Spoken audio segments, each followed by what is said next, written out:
Ghost in the Shell is one of those anime films that I've always appreciated from a distance. I never really got too into the franchise, and recently, after seeing the live action movie, I started watching Standalone Complex and I rewatched the original anime film from 1995. I originally saw the film a few years ago, and I did really like it visually. It's one of the best looking anime films of the 90s. And the plot of the film and the series in general is very complex, delving into politics, philosophy, and sentience. And after rewatching the original 1995 anime film and watching the 2017 live-action American remake, man, they got it so wrong. I don't know how Americanized live-action versions of anime can be so bad all of the time. I know that they were trying to take stuff from the original film, the series, and some other spin-offs that Ghost in the Shell has had, and sort of mesh it together into its own thing, but they made it into something that is just a very simple story for Ghost in the Shell.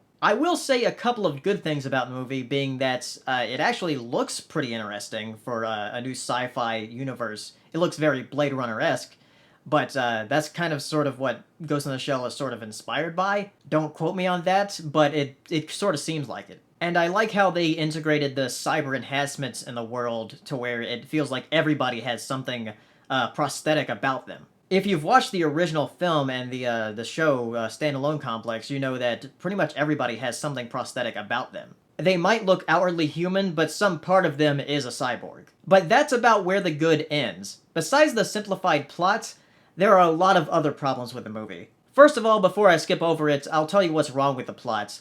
It's that they made it into a basic whodunit plot. It's basically like, they're the bad guy, wait a minute, no, they're the bad guy. And that's it.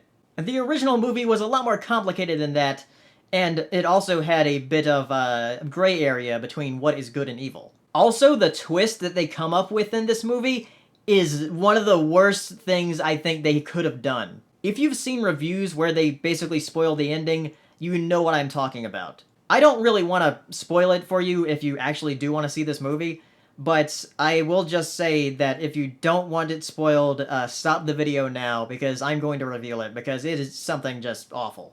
So Scarlett Johansson plays the Major, though she's not Major Motoko Kusanagi, she's Major Mira Killian. But it turns out her name actually was Motoko, because they removed the brain from a Japanese girl from these, like, I guess, refugees or something, of these Japanese people. And the first bad guy was actually Hideo, who was also Japanese, and they put them in, like white humans, or not humans, but like white shells.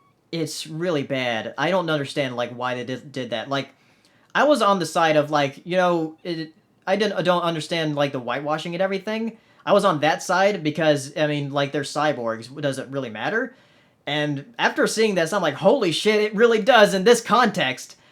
They fucked it up really bad. So yeah, a lot of people are upset over that twist. I understand why they did it, because it's sort of like a cyborg thing, like different brains can go into different bodies, but not the right time.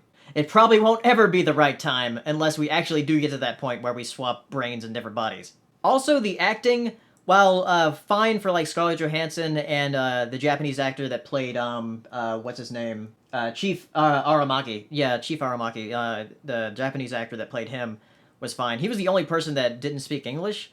I thought that was kind of weird that they, like, well, here we have a Japanese actor. It's like, okay, that's not why people were angry though, because that's not the main character. He did look like a lot like Aramaki though. But Bato, holy shit, was that some bad acting. I don't know this actor from anywhere else. I know that he's, like, from Denmark, apparently, and he kept having this certain, like, accent creep in. It sort of sounded like Australian or English, but it was really, really bad, and the way he would react to stuff was also really exaggerated and very, very bad. I haven't seen, like, an actor this bad in a big-budget movie in quite a long time. I don't understand how he could be this bad. Yeah, the actor that played Bato, sorry, but you sucked. This was not your best performance. So one more thing, some of the iconic scenes, like the scene where the Major is fighting the criminal while she is invisible, it looks alright, but it looks better in 2D, and the same with the Major on top of the spider tank, like, ripping it open. Looks a lot better in 2D, and also she's actually fully naked in 2D. She doesn't have like this weird bodysuit thing, um, because the original was rated R. This is rated PG-13, and I guess they just couldn't get as violent as they did in the original, since it's PG-13. It really should have been R. Ghost in the Shell is an R-rated movie. It's very violent. So everything just looked better in 2D as far as the iconic scenes go. And it's the same kind of complaint I had with Beauty and the Beast, in that a lot of the iconic scenes just looked better in 2D. So if that's anything, it just proves that I just despise live action remakes of anything that is two-dimensional.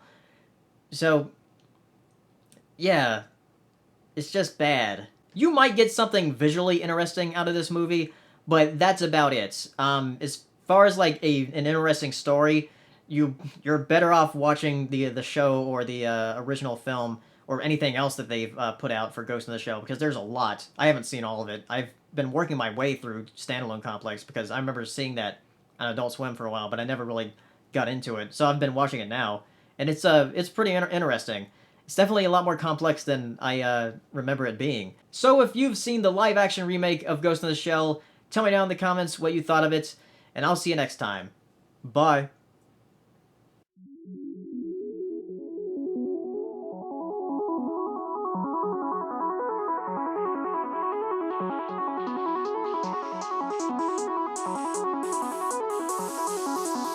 Good evening, ladies and gentlemen.